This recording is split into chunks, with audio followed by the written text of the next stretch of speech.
3, 2, 1. It's good to meet you, man.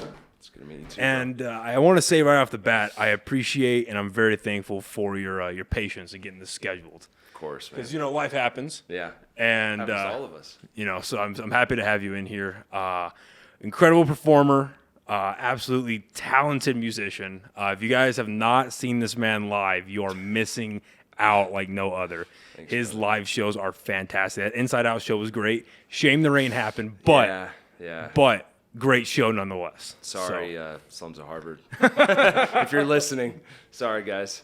So, yeah, man, I want to talk about your music first. I was listening to your latest release, and it's fucking phenomenal. How long have you been doing this for? I've been making music since I was like 16, bro. No shit. Actually making songs. Before that, I was a drummer. Okay. Since I was like 12.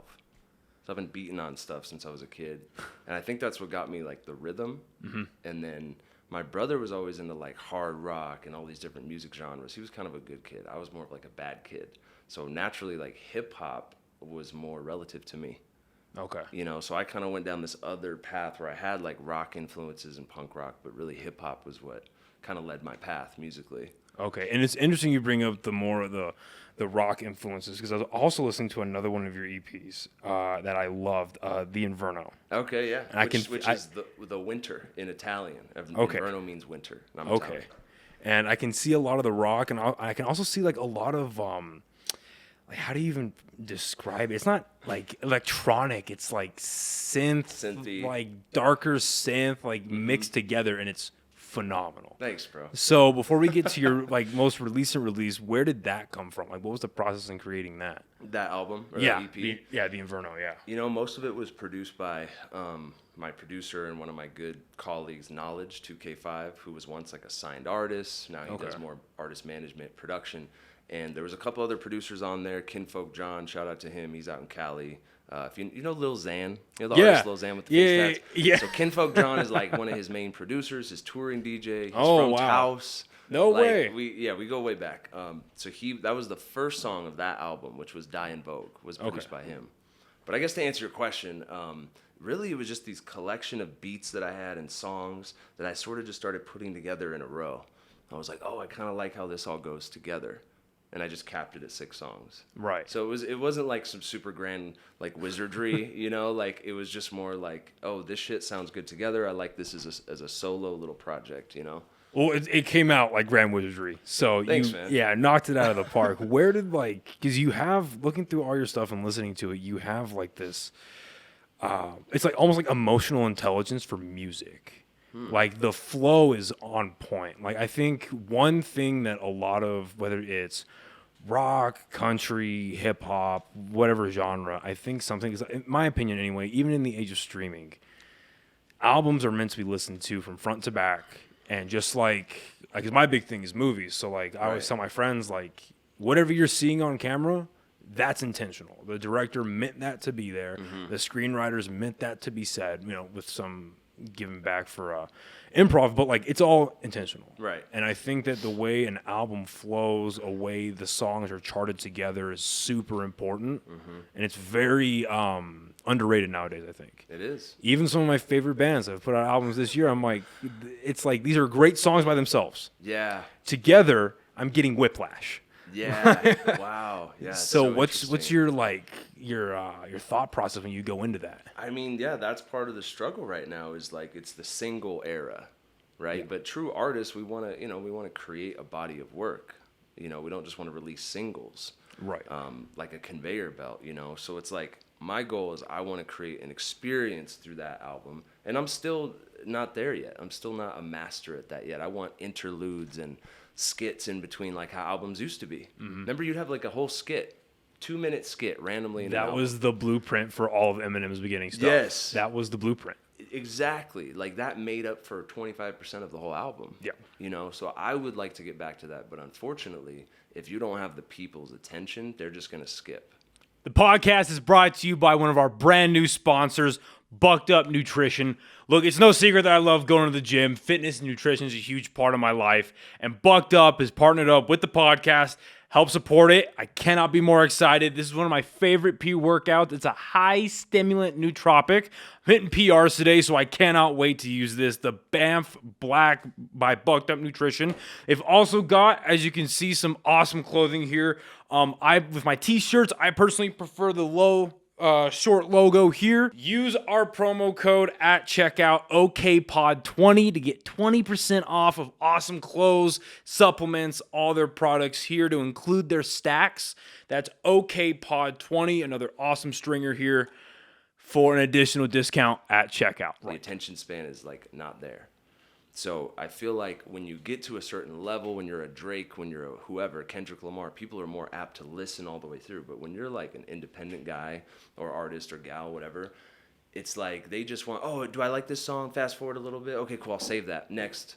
They're not really sitting down and just like relaxing with the music. I agree. Unless maybe they're in the car. A lot of people on car rides have told me like, yo, I listened to it front to back. Like, wow, I heard the whole story. You really fucked up. I'm like, yeah. Thanks for listening. Thanks for the reminder. I know. Yeah. Mm-hmm. But no, it's interesting you bring that up, specifically with Kendrick Lamar. Before we continue with some tequila. Yes, please. It's my favorite drink. Next to water and tea. This is the tequila that was put out by Bryan Cranston and Aaron Paul. I was just gonna ask you that if that was his. Yes. Is it Dos Hermanos? Yes. Dos Hombres. Oh, Dos Hombres. Yes. Yeah. Have not had. I used to go to a Mexican restaurant when I lived in Colorado called Dos Hombres. Oh no shit. It's horrible. Well, cheers, brother. Cheers, man. Good to have you here. Appreciate it, brother. That's not bad. Oh, it's smoky. Yeah. It's smoky. Wow. It's almost like a mezcal. Oh, it is. Mezcal artisanal. You know, that reminds me of, there's this whiskey, and I cannot remember the name of it for the life of me, but the slogan on it is "Taste like your favorite campfire." And I was like, okay, I've got some money to blow. I bet this is going to suck, but whatever. And I bought that for an episode we did like maybe a year and a half ago. And we popped down, it tastes like your favorite campfire. Just smoky. It just warms the soul. Mm-hmm. It was fucking great. And that's not bad either. That's really good. Yeah, that's not bad. Anyway. Thank you for that. Oh, yeah, of course. My pleasure. So you bring up Kendrick Lamar, and you're right. He has found a way to like integrate skits and songs. I know. Like spoken word and songs. Like a breakdown. Yeah. And I think, and a lot of people gave him shit, at least from what I saw. A lot of people gave him shit during like the 2020 riots, during a lot of the race stuff that was coming. I was like, well, why isn't he saying anything? Right. Why isn't he coming out and like, speaking out about this? Like, well, I think he knows his place as an artist. His time to speak out about stuff is in his music. Right. It's not to hop on social media. I mean, social media is a great tool. Football games can be a great tool, but when used improperly, we see the kind of repercussions of that. And I think he had the social intelligence, the awareness to be like, I came from Compton, but I'm also a super rich 1% guy. Right. What the fuck? When was the last time I was in touch with reality? You know what I mean? Talk about self-awareness. Yeah. Because he could have spoken up and went on a whole thing, like a lot of artists did, a lot of people did, but he stayed quiet. Yeah. And then he came out with this beautiful piece of work. Yeah.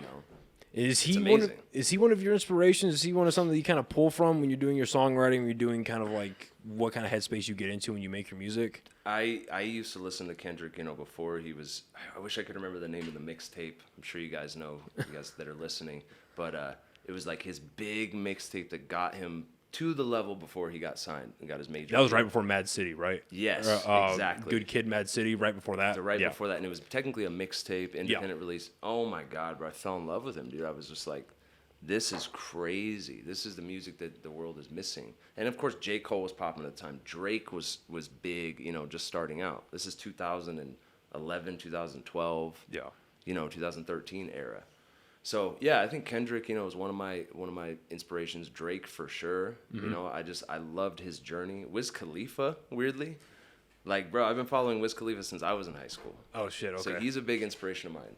not so much the weed, like I love weed, but you know, like I don't want to be just a weed rapper, but his journey inspired me, bro. I saw him from high school kid rapping, doing shows, to independent to major signed artists, you know. For sure. It's fucking dope. Yeah, so I mean, a lot of those artists that you've listed, like a lot of that, you can kind of see that inspiration. You can see that. So I think there's a big difference between inspiration and influence. Being influenced by something, you can be like a carbon copy. You can just be a lesser version. Why am I going to listen to A or to B when A already exists? But to be inspired and to make your own thing, I think that's a whole other game in itself. Right. Because there's a lot of people nowadays, especially with so much music coming out, that's just, it sounds like a conveyor belt. Like, is this Lil Baby? Or is this 42 Doug? Or is this the next rapper that's, you know, a lot of people just sound the same as those big artists. Like, we've already heard Lil Baby, but why does everyone else sound like him? Right. You know, or you could name any of the popping guys. A lot of the younger artists are trying to emulate it instead of create their own thing. Yeah. So I think that's just a thing with being young in the game, is all you have to go off of is your inspirations, your artists you look up to. So naturally, when you go to write, you're going to flow like them. If you love Migos, you're going to, you're going to go that route, you know? Yeah. So it's interesting. And then as you mature, you start to break away from what they're doing and you do your own thing. Right. Which is cool. No, that makes sense. And so knowing all of that and having that in the back of your head to kind of close out where we started with all this, when you're comprising your EPs, when you're comprising your records and making it all flow in the sequence that it goes, like like for your last one, obviously a breakup, a loss is what influenced that. Yeah. So what was because you're obviously telling a story, you're taking the listener through a journey, but what was that to you to where it's like, obviously I experienced it, but like what are the highlights I'm trying to convey to the audience? Well, I think a lot of it for me, selfishly, was like, for mental health purposes, I needed to write the shit down. Yeah. You know, because it wasn't just like a breakup where I got cheated on. I mean, we've all experienced that in our life. I've been cheated on. This was me doing the damage. So it was totally from the perspective of the wrongdoer. Not like, hey, poor me, I got cheated on. Yeah. It's like, yo, I really fucked this whole situation up. And then when I had a chance to make it better, I continued to blow it. And so I wanted to create something that, A, told the story that was kind of dedicated to her, whether or not, you know, we ever end up in each other's lives again. Yeah. I never gave her that when we were together. So even though it's kind of like a negative thing, I'm talking about all this heartbreak stuff, I wanted to give something back that was dedicated to this woman that was the love of my life. She was amazing. So the highlights, the things I want people to take away are like loyalty and trust and, you know, being good to your partner and not straying and not giving it a temptation and being honest. If you're not in a place where you can date or you can be committed, just be fucking honest. Hey, I'm attracted to other people. I'm tempted. I have these thoughts. Like, let's just be friends or let's cool the jets for a little bit. I think that's kind of the big thing for me is like honesty, bro. No, that's important to recognize that. So like when you were doing this latest piece of work, was that like, I mean, it sounds like was it like cathartic for you? Like obviously it was therapeutic, but like, did you have that kind of almost religious experience once it was finally done? You're listening to it and you're like, I really fucked up, but this is a beautiful thing that has come out of it. Bro. This is a like a religious experience, getting that out of your system. To get to that place felt like it took forever. I started writing it in February 21 of 2021. And as you know, the song After Egypt, right? It kind of flows with the timeline of everything. I got back from Egypt, started writing the whole thing, and it took until June of this year, of 2022, to come out. Oh, shit. I thought it was going to be out last summer. And it just wasn't ready. Like the process, sitting with the songs, listening to the mixes, going back and forth with my engineers, the artwork, everything, bro. Like it took longer than I wanted it to. But when it was finally like dropping, I was in Mexico. Okay. I lost my phone in the ocean. So I'm releasing an album. The first day I get there, take my phone in the ocean, thought I was cool. You know, yeah, what's up? Fucking taking a video because my homie told me you can go underwater with it. Well, it's water resistant, not waterproof. That's a very important distinction. Shout out Sebastian, man. Shout out Sebastian. Hey. So I took my phone in the ocean, gone the rest of the week. So I literally had to release an album like from my computer, which is harder than it seems nowadays. It's hard to do Instagram from your computer. Instagram on the PC is hot garbage. Horrible. I'd rather not use it. Yeah, than use there's it on no the PC. stories. You can't post stories. It's like, it's just so limited. And when I finally heard it, bro, I was sitting alone in my hotel room. You know, we'd gone back to our rooms for the night, and I just like, I tripped out, bro. Like, wow, this shit is a finished piece of work. And I don't know if you've seen how it like lays out. Do you have Spotify? Oh yeah, on Spotify, yes. Yeah. So there's a lot of Easter eggs. There's a lot of little things, and you really sit and look at it. It's like, it's a fucking story, bro. Yeah. I don't know if you noticed. I spelled it out. Yeah. Yeah, and so obviously that name is the initials of the album. People think the album is Cold, but it's KLD. Right. Which is her initials. Okay. So it was a religious experience, bro. It was kind of heavy. Mm-hmm. Sometimes it comes on in the truck, and I'll just listen for a little bit, and I'm like, wow, you really fucked up. Oh, jeez. But it's like, I guess it's a relief. It gives me a little bit of less guilt and shame from everything that happened, you know? It makes me feel like, okay, this happened, you did it, you've acknowledged it. Now the world knows it. You're not hiding it, you're not lying about it, and hopefully people get something from this shit. Yeah, learn from it. Yeah, learn from it. Yeah. And luckily, whether someone learned from it or they just felt it, that means a lot to me. When people say, yo, Ghost Town, like, bro, I felt that in my heart. Yeah, that hurt. Not yeah, gonna lie. It hurts. That one hurt. When they say that hurts, it's like, bro, that's what we're all striving for as artists, at least I Yeah. think so, is an emotional connection Yeah. with the listener. I agree. To elicit any kind of emotional response, I think is a positive. Right.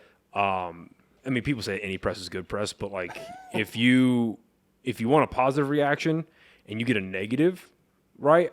I think that's a better conversation than to get what you want. The podcast is brought to you today by OrganicPriceBooks.com. I love comic books. That is absolutely no secret to any of my friends, family, or listeners. And right here is just some of the comics that I have either bought or gotten sent to me by the fine folks over at Organic Price Books. As you can tell, they have a wide selection from DC, Independent, Marvel, and they have become the #1 spot for everything omnibus, oversized hardcover, or just general collected editions. No matter what you want, they've got it.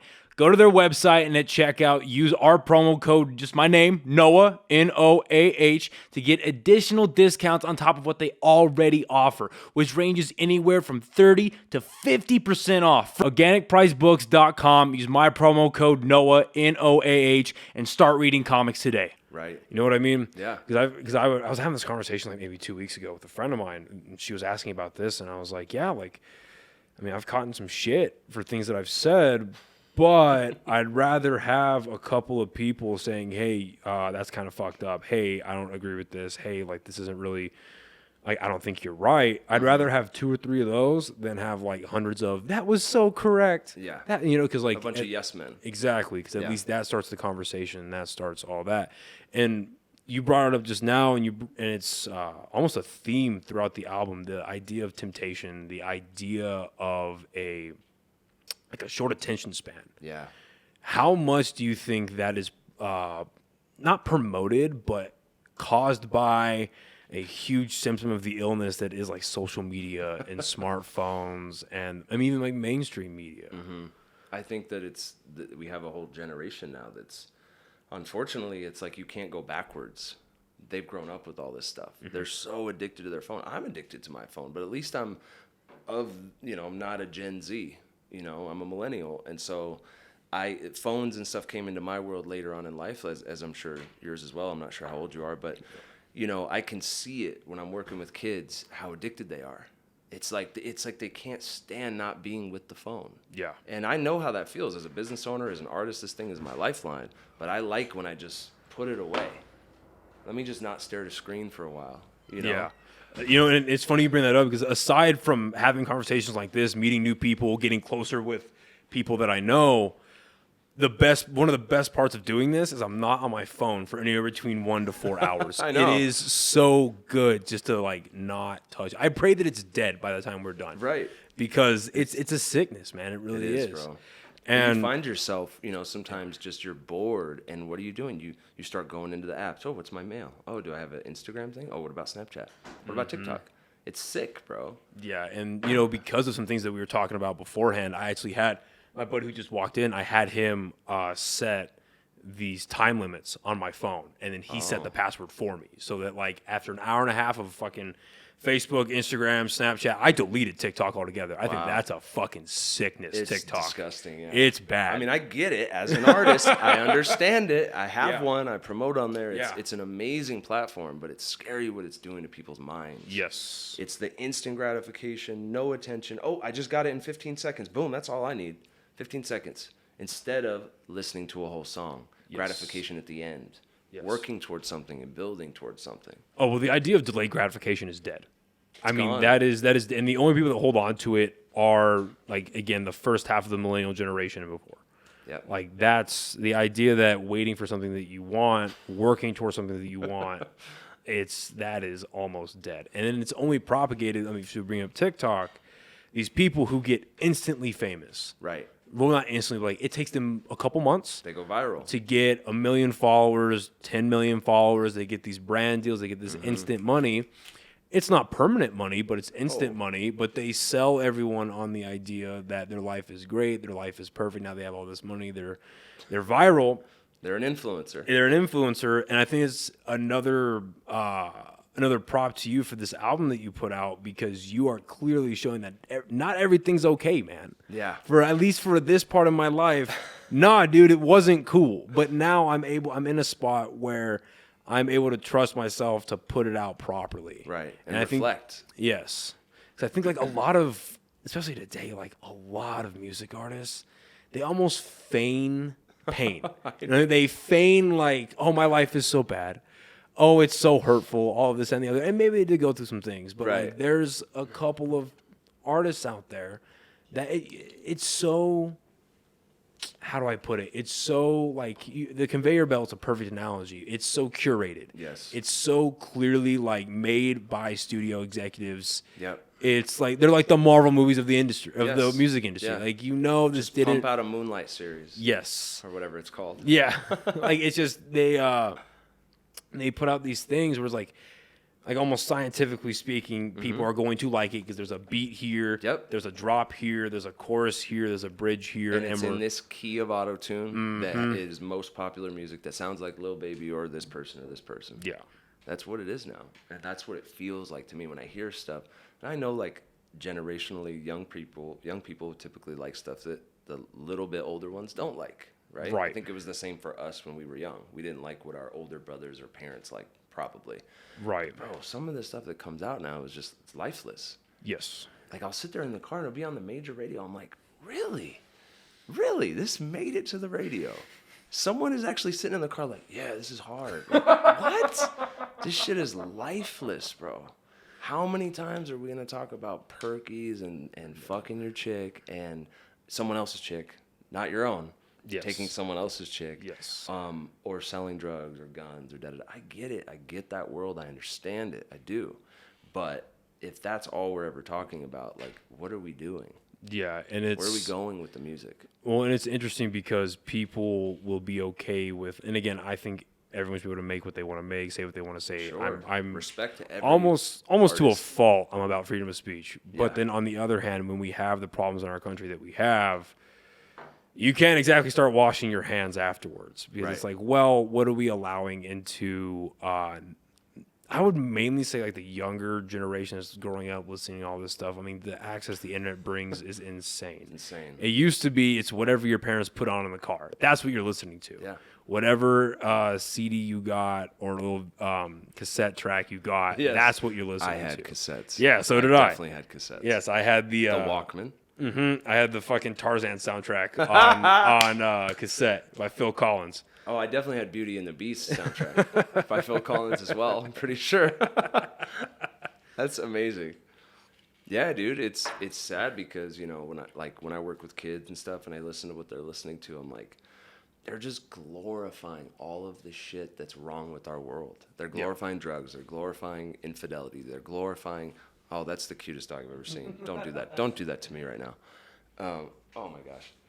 Like, they're The dog has entered glorifying, the you know, studio. taking pills and shooting each other. And if someone talks shit, shoot them. Why don't you Right. fight? If you have a problem with someone, fight them. You know, like, whatever happened to just, if you have a problem, duke it out, take your L or take your W, and you move the fuck on. Yeah. Why is it that little kids with guns, they think they're hard, and so they murder each other? Yeah, the idea of the street fight, the duke it out, that's gone It's too. over. That's gone because so many people, I think it's, well, I mean, in New Mexico alone, speaking about cars, 1 in 3 cars has a weapon, or a firearm, rather, and over 80% of cars has a weapon. So that's a firearm, a baseball bat, knife, whatever weapon people bring out. Mm-hmm. But it's just interesting to me because you made a very good point. We talk so much about gun safety. We talk so much about passing gun laws. And, I mean, because I'm pro Second Amendment, but then it's like, well, I every day I get these videos sent to me of, like, there was one from yesterday where they're in a hallway. Dude comes up and punches a guy. And they get into a little fight, but then they both back up. This starts walking away. This guy takes a couple steps, turns around, gun kills him. Wow. Not self-defense, not like any of that. Wow. So it's interesting. So they're so quick to do it. So when you go into your own music making, are there things that you just don't really want to talk about, things you don't want to sing about? Like, because again, sadly, growing up in our country, I think everyone has had at least one experience with gun violence. Everyone has had an experience with someone committing suicide, drug addiction, abuse, anything like that. So are there subjects that you kind of just don't want to reflect on, don't really want to write about? Does that ever like kind of go through your head when you're writing? That's a good question. Yes and no. Like, I'm going to focus on the things that are happening in my life or stories that are where I'm at. If you listen to music when I was younger, like 18, 16, 17, it was much grittier. The stuff I was talking about was way, way, way grittier. I was in a whole different mindset, which is why I understand why the young people talk about what they do, because they're glorifying different things like I did back then. But like, I was involved in a lot of those things that we just spoke about. Like, there was a time in my life when I was, living very illegally, and involved in nefarious things. And that did make its way into my music for sure. Whether it's drugs or relating to money or women, But I feel like now, even though there's all these stories I could tell, sometimes I hear a beat and I want to tell these stories of when I was in that different type of lifestyle, right? But then I'm like, well, do I really want to go there? Is that what I want to portray? Even though it's true, it's all facts. I could talk a lot of shit about what happened in my past, but I would rather focus on positive or like relationship stuff that's real and relatable to every single person. Yeah. And there's some negativity there, but there's also positivity. There's lessons to be learned, Yeah, no, I agree. And I think if I just talk about that I have a gun in my truck or that I have an AR-15 or that it's like, what is the point of that for me? Right. To flex? Like, I don't care, I don't need to flex. Right. No, I think that's a good point. There is a distinction between, stuff like drugs and guns. Yes, those have negative connotations. Obviously, with what you just put out, the relationships can have negative connotations. But, yeah, I'd say 9 out of 10 people can pull more out of a really shitty relationship story. It's like, okay, well, yeah, I've done that too. I'm not alone. Right. Or, oh, fuck, I either haven't done that or I feel myself going down that road. Bingo. Not a good idea. Yeah.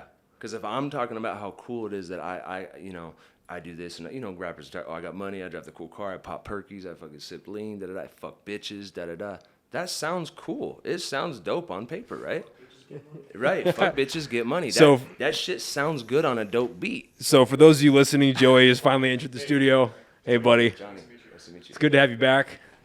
But no, it's an interesting thing because with that illegal lifestyle you're talking about, with going through those experiences, yeah, you can learn from them, but I mean that stuff can kill you too. It can ruin your life. I've had guns pulled on me. Multiple times in my life. I've dealt with that stuff. I've been arrested. All this negative shit that could be talked about in music, and I'm tempted sometimes because people prejudge me for the way that I look. They think that I'm like this clean cut, like good old boy, neighborhood kid or something. Like, I wish I could say that was the case, but no. Like, I grew up with an amazing family. It was nothing like that my family did. It was that I went down a really bad path, a dark path, young, like 15, 16. And, these are stories that I sometimes want to tell. But again, I don't feel like portraying that is helping anybody. You know, I could make it sound cool easily. Talk about foreign whips and da-da-da, money and bitches and this and that. But what is the point of that? Yeah. You know? Well, I think there's lessons to be learned in stories like that for sure. I mean, I think that's a part. Well, aside from like the initial appeal and the mystery behind it, I think that's what a lot of like the old school Vice used to be, right? Before they went hyper political, both left and Yes, right. Vice. They get so much shit for being liberal, but they're also super conservative sometimes. So call a spade a spade. Right. But the old school Vice, what they did, like their whole mission was, we're going to show you the ugly side of drugs, the ugly side of the gun trade, the sex trafficking, of the illegal immigration trafficking, show you how bad this stuff really is. And then what was nice is that they managed to sit with people that were in it and get reliable feedback. Yeah. It was like, yeah, you're right. Like right now, I remember it was a guy who, him and his buddies ran heroin, but they also did credit card scams. Wow. And they were like, yeah, we're pulling 100 G's a week. Like it's nothing, but we make one mistake, our bad luck runs out, whatever it is, we're done. We're fucking done. It's over. Our lives are completely tarnished because we wanted this quick money. And it's good money. If I made $100,000 a week, I'm pretty sure I'd be in a coma for the first 2 weeks because I found out that I'm making $100,000 a week now. But that's just, it's not a lifestyle. And then what kind of lifestyle is it? Like, yeah, you finally have money. Yeah, you finally have cars. But it's all on the low. Exactly. You can't buy a house unless you buy it cash. And even if you buy it cash, you're going to have to launder the hell out of that money to get it through the banking system. Yes. It's just not coming from that world that I was in and the fast money and da-da-da-da-da. Like, it's tempting, but it's not the way. It's not the way if you want to live a good life. It's just not. Well, then what kind of life is that, too, where you just look behind your back 24/7? Yeah, I know that feeling of every time you're in the car, you're looking in the rearview mirror, and every time you see cops, you're scared, even if you have nothing on you, because you're like PTSD. Yeah. You're looking out for undercovers. Like, that's not a good lifestyle, bro. Yeah. And then, living with that paranoia, living with that, your entire life is going through eggshells, and then you change that over into a relationship.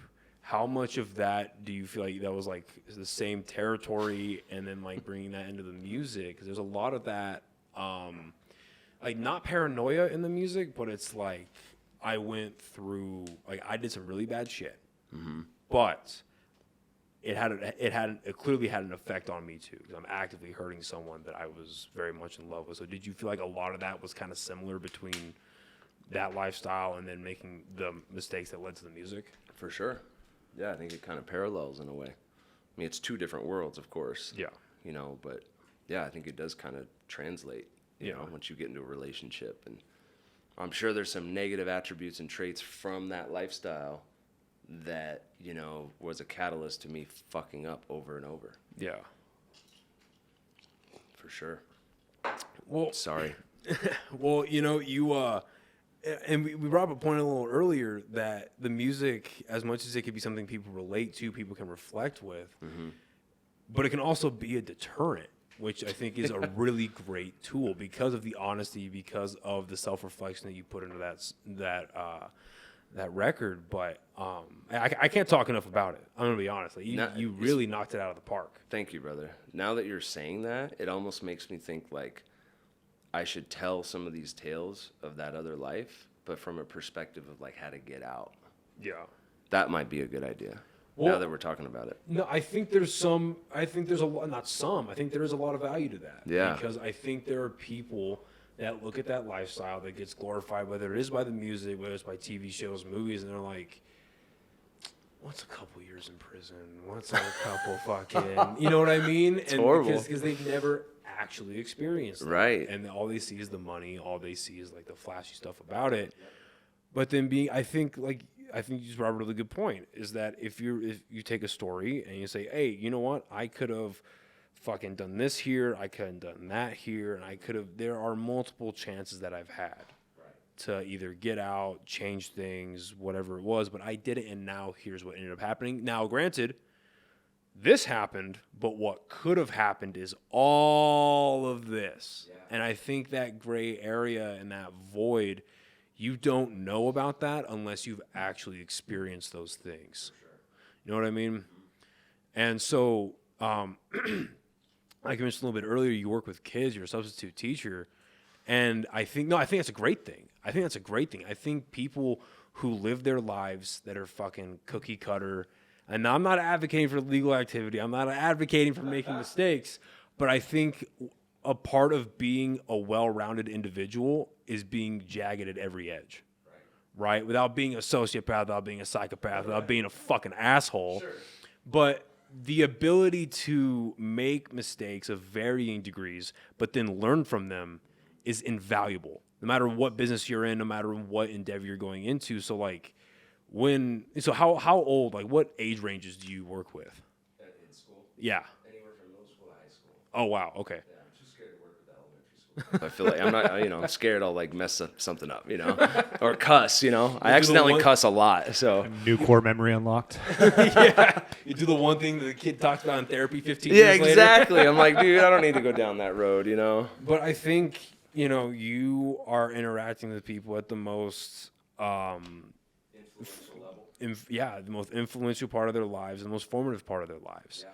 Like a friend of mine, we were hanging out last night, and she was doing interpreting for a deaf middle schooler. Wow. Yeah, and shout out to the interpreters, by the way. Y'all are fucking amazing. Wild what Love they do. You guys. Wild what they do. But she was telling me how like in the middle of the classroom, like just the class is in session, and this fucking teacher found like a love letter or something that some girl wrote to a guy. She fucking pulls out the letter, reads the whole thing in front of the class. And then, so I guess the letter made it to the recipient, because at the bottom of the letter, the guy goes, "I don't like you, and this is kind of cringe."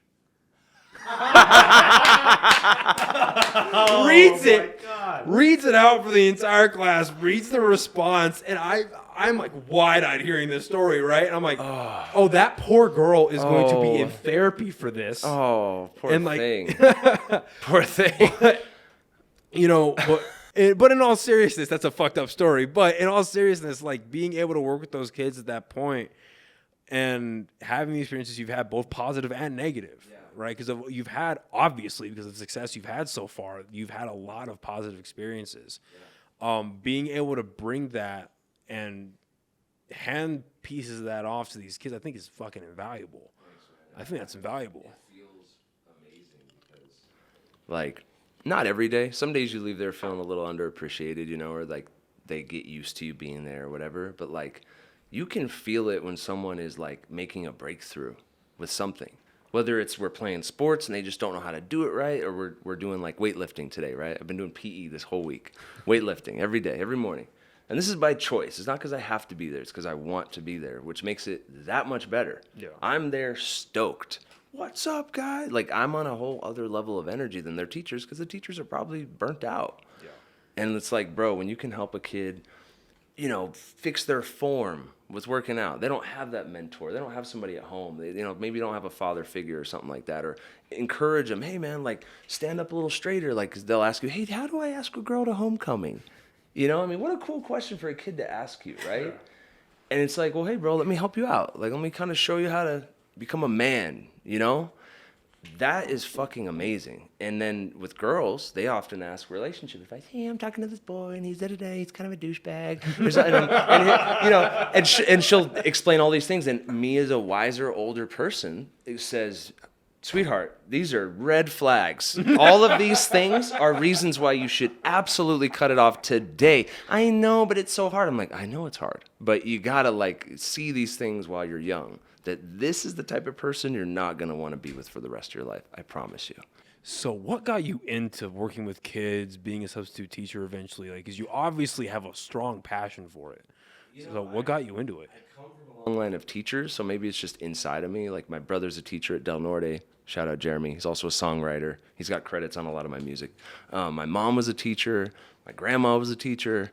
So, I feel like it's in me, but I wasn't thinking, oh, I should be a substitute.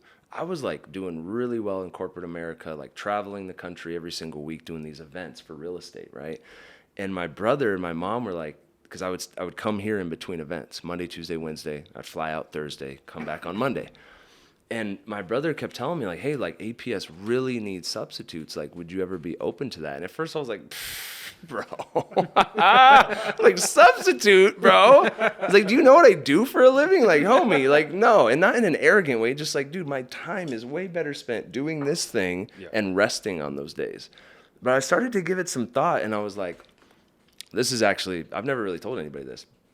Honestly, what really initially inspired me was like, you know what? If I go sub for these kids and make an impact on them, I'm not gonna come out and say I'm Jawny BadLuck, right? I'm not gonna say that up front. But eventually they're gonna find out who I am. And if I do that enough around the entire city, over and over and over and over, there's gonna be an entire generation of people that know who I am, that are gonna grow up with my music. Right? And that doesn't mean every single kid, but the ones that do find me inevitably. So I kind of looked at it as a challenge, like, okay, if I did this, let's see how many new listeners, new followers, and people that I can impact by the end of the year. And that was in 2019. So do you find that being able, so once you have that mindset and you're writing your music, do you find that like you have a whole new demographic in mind? Because I mean, because on the one hand, someone could hear that and go, oh, this asshole just wants more money. He's plaguing the kids. That's all a psyop. It's all a psyop. But like on the other hand, like I think a really good side of that, which is honestly the biggest part of it, in my opinion, just hearing that on firsthand, is like that adds a whole other, not even level, a whole other building on your foundation when it comes to like, okay, I'm not just writing music for, you know, college kids, late 20s. Now it's like, right, right. But now like my music could be not only directly influencing a younger generation, I know the faces that it could be influencing, and for better or worse. So is that now in the back of your head whenever you're writing, whenever you're putting these things together? That awesome question. The hard part about all of this is now you have this level of unconscious responsibility. I don't have to do anything, right? I'm a substitute. I'm not a full-time teacher. So I could make music about whatever I want. Popping perkies and drinking alcohol and, you know, whatever. Sleeping with various women. But subconsciously, when I'm sitting there writing, I'm now thinking more about who's going to listen to this. I have all these young people that follow me and listen to me now that weren't there before. So how do I want to direct this better than maybe this line that I wrote? How could I say this a little better that's less... I don't know, dude. It's a hard thing because as an artist, you don't want to ever go soft on your creativity, right? You don't ever want to like... like almost like you're censoring yourself. Yeah, that's a horrible feeling when you're like, oh, maybe I shouldn't say that. That's not good because you're not being completely open and raw. Right. At the same time, we do have a responsibility, and I want to be, a desire to be at the level as the biggest artist in the world. I would rather be known when I die that, bro, this guy made sick music, rocked shows, fucking awesome dude, had some party jams. You can strip to some of his music, but damn it, he had a positive message. Damn it, he left a positive impact on people. He told people to do better. He told people to have a higher standard for themselves, believe in themselves. Well, two things come to mind just hearing you talk about that. And the first one is how powerful the economy of words can be. And I think the first of that is... Well said, Joe Rogan. is like... No, and that's where I first heard that term is from him, actually, is because he talks about it a lot with his stand-up. But like initially when I first think about it, at least, it's, okay, how many... So when you first write a stand-up line or you're writing a joke, how long is it? How can I condense it, keep the message, make it funny, it's snippier, it's quicker, it gets to the point, and it still kills. Okay, great. But in your case, not only is it how short can I make my sentence, how powerful, but then like, what are these words actually saying? What are they actually, because you're not going to end up censoring yourself, not going soft, but at the same time, you have these words hold just as much, if not more impact because of the way they're flowing together. They're not just finding me on Spotify, they're meeting me in person, and then they're seeing the lifestyle through Instagram and stuff. So then when they listen to the music, I feel like it's even more influential. So if I'm talking about all this crazy shit, they might be like, oh, Mr. BadLuck does that. And he seems to be doing okay. He has a good lifestyle, whatever. I should do that too. I don't want that. You know, I want them to see the things and understand how I got those things or how I'm doing those things or how hard I work. Right. Well, and the second thing that comes to mind is you bring up responsibility. And there is one of the podcasts I listen to the most is Real Ones with John Bernthal. Awesome. Have you checked that out? Yes. So fucking good. Have you seen the one with Shia LaBeouf? No. So good. Kills it. And he's open and he's honest almost to a fault. That shit might actually get him incriminated. But because a couple of open cases he has right now, it might, like, I read somewhere that that podcast might get audited and put into court because of some of the shit that he said about, like, an open case he's had with an abuse allegation. But it's a very good, very open podcast, but he brings up a very good concept that I haven't thought of before. And he talks about how, like, in other countries and other cultures around the world, there are rituals that make you a man. There are rites of passage. There are things you have to do. And in America, we don't really have that. And not anymore, right? And for him, he brings up, like, the reason why that's important to him is because he fucked up in his life so much. He never really learned how to take ownership, how to take responsibility, how to do all of that. And he goes, what? Like, when you become 16, you get a car? Is that when you take responsibility? When you become an adult? When you get a mortgage? He goes, for me, you become a man when you take responsibility for other people, like real responsibility for other people. And I think that's a really interesting thing to reflect on because I think we all take responsibility for people in, like, certain capacities, whether you're like a manager somewhere, whether you're doing your real estate around the country, whatever it is. But whenever you're having a direct impact like that on kids through teaching, whether you have a family, whether you're in a relationship, I think as a man, something that's kind of getting watered down nowadays, which doesn't make any sense to me. Like, I'm all for women having careers. I'm all for women doing what they want, living their life, do what the fuck you want to do. But at the end of the day, at least in my opinion, when shit hits the fan, the man needs to make decisions. The man is the one people look to. Like, that's just instinctual. It's natural. And so I think, especially in terms of a family unit. Right, as a family unit, and even as, like, in a relationship, I think a part of the courting process, other than just showing, I have enough money that meets your threshold, I'm good enough looking, my dick's big enough, I fuck good enough. Let's be honest, right? I can take you to Vintage instead of Popeyes.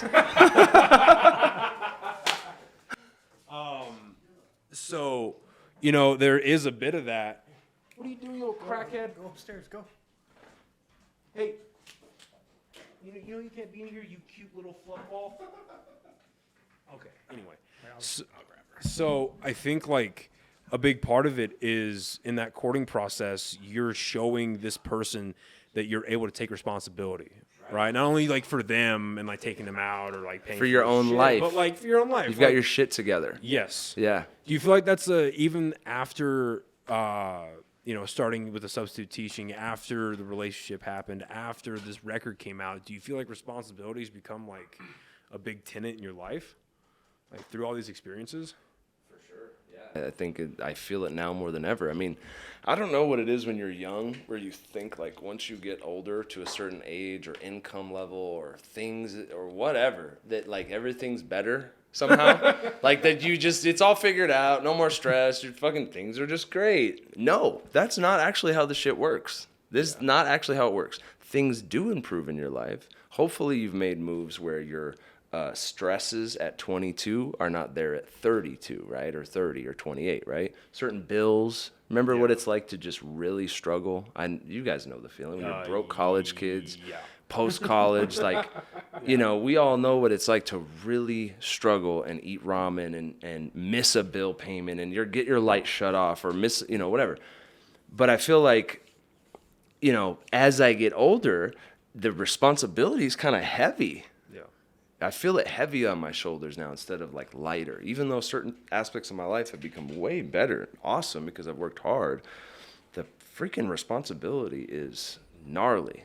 Not just responsibility to, speak positively and say good things through music and create great music, not put out mediocre shit, but then also to do all the other things.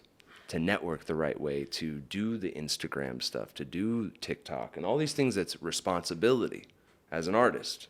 And then you have responsibility if you're a father, or if you're a boyfriend or a husband, or if you own a business, or if you have to manage money, or whatever that is. Basically, my point is that when you get older, it's not figured out. It looks awesome, but it's harder, but you're more equipped to deal with it. At least you should be. You should be. Some people are not. I meet people my age that I'm like, damn, bro, like, did you not go through anything younger? And now you're going through it because you're not prepared for shit. Yeah. Or did you just not pay attention? Well, I think that's another huge problem with all these young influencers happening. Like, and it's easy to say this, and then a third party goes, well, you're just mad because you don't have money. Well, yeah, you're right. I'm fucking broke. However, I can still see objectively and say, okay, this 16, 18, 20-something-year-old that's got a couple $100,000, millions of dollars in the bank because of these these followers. They have all these people in their inboxes. They have all this money in their bank account. They have this, that, and they have so many people approaching them. Like, I mean, fuck, you just look at child stars. Jeanette McCurdy right now is hot in the presses right now because of her shit got so bad for her that part of her therapy, part of her cathartic experiences putting out a piece of art is naming her book, I'm Glad My Mom Died. Like what? Like, it's a catchy title. I'm sure it's going to sell well at Barnes & Noble and Amazon. But holy shit, take a step back and see what kind of statement that is and who that's coming from, right? A beloved child star from a beloved series that, I mean, people my age, like our age group, I call this a shit. But now we see the back end of that. We see all the accusations from Dan Schneider. We see all these things that are coming out of it and these lifestyles people are living. It's like, because, like, the point I'm trying to get to is, like, these young kids who get so much money, they barely make it out alive. Right. And if they're out alive, their mental state is just fucked. So all these kids on TikTok then that are popping today, but in 2 weeks, a month, a year, 2 years from now are not shit. What happens? Yeah. Oh, a big one I think about is Charlie D'Amelio, whatever her name is. Oh, Charlie and Dixie. Yeah, 20 years from now, I'm just curious to see where they're going to be at, Right, like maybe they'll ascend to a place like the Kardashians, right?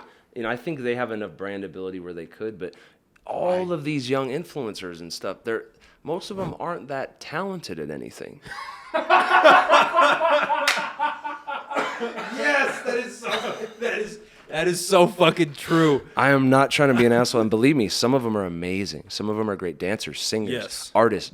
I'm not talking about those ones. I'm talking about the fucking annoying ones that just and again, no love lost to you, by the way. If you have found a way where you're younger than me and you have millions of dollars because you are doing TikTok dances or whatever shit you're doing, good for you. We don't have that figured out, and we're not going to have it figured out. We're barely figuring out the internet. We're barely figuring it out. But what I will say is I would rather have the life experiences of wins and really major losses, right? And climbing your way to the top, whatever that is for you, versus it just coming so fast. You get all these followers, you get all this instant fame, but does anybody really give a fuck once your time passes? Did you leave a legacy because you had a TikTok channel?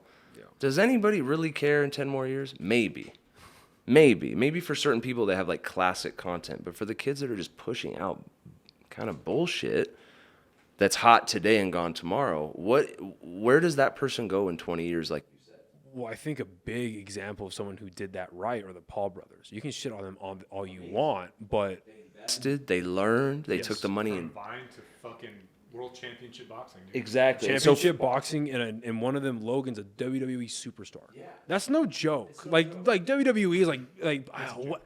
I've heard it called like redneck anime, and I get it. I get it, right? I totally get it. It's grown men soap opera. Yeah, it's totally a soap opera. But at the end of the day, it's one of the biggest sports leagues, whatever you want to call it. But no matter what it is, like the athleticism is undeniable to flip and fall and break and whatever. Mm-hmm. But it's still one of the biggest brands to ever exist. Right. And the fact that this guy again went from Vine videos to being a businessman to having one of the biggest podcasts in the world, and now he just became a superstar because he has that charisma, because he has that business sense. Like, he had to talk Vince McMahon into it. At some point or another, he had to talk him into it. He had to do before all the crazy shit came out. But, you know, like, I think that, but the reason I bring them up is because they are the definition of an exception. Like, what other Vine stars That's why you are can't, famous right you now? can't hate on it. And Yeah. that's, I never want to come across as like, oh, you're just old heads hating on the young kid. No, dude. Like I said, get your money, bro. Yeah. But please, for the love of God, learn financial literacy. Yeah. If you're getting $100,000 right now and you've never touched paper like that, bro, please learn how to do real estate. Please learn stocks. Yeah. Learn how to invest money. Get a Roth IRA. Invest tax-free. Build some shit for yourself. Because who knows if that's going to be here next year. Should probably And won't. same thing to artists that get these like 360 deals. That's what happens. The labels prey on young artists. They say, hey, we're going to give you $200,000 right now. Just sign here. And most of them aren't really reading the contract. They don't have an entertainment lawyer. So they'll just, their uncle's in the room with them. Yeah, man, take the money. Yeah. You know what I'm saying? Which is scary because then on the back end of that decision, the label sitting across from you owns all your music. They take half your merch. They take half your tour. And then at the end of it, you still got to pay back the $200,000 that they gave you. Yeah, like look at Taylor Swift, like prime example of being young and signing that contract. Yeah. And now she's having to put out her own stuff. She's re-put out her remaking music, all her music. She had to remake it. Why? Because they I'm not own it privy all. to any of this. What happened? So she was signed as a young artist with exactly what I'm talking. It's called a 360 deal. This is what most young artists sign, is that you're 16, 18 years old. You have your music. You're trying to make it. Maybe you're poor, right? You're just so stoked to be in the room with the record executive. This is like a lifelong dream. And they hand a piece of paper to you that says, we're going to give you $100,000 today and another $100,000 a year from now. You have a 3-year deal. You have to make 4 albums with us, right? But what the young artist is not realizing is the money they give you today is a loan. It's just a loan. They're not giving you $100,000. They're loaning it to you. Because you need to pay that back in your record sales. Yeah, you have to. Right. By the way, you get taxed on that money. By the way, you have to use that to record, to get your production, to your music videos, all this stuff. Plus, they own the music. They own your masters. You don't own the music. So you make a fucking killer hit that's a multi-platinum single. You own a tiny piece. You don't actually own it. You just have a fractional share of royalties. That's what happened to Taylor Swift. Well, there's a country artist. She was on Rogan. Her stage name is just one word. It's one name. I forget her fucking name. Oh my! Can you look that up? Like, just look up country music star Joe Rogan.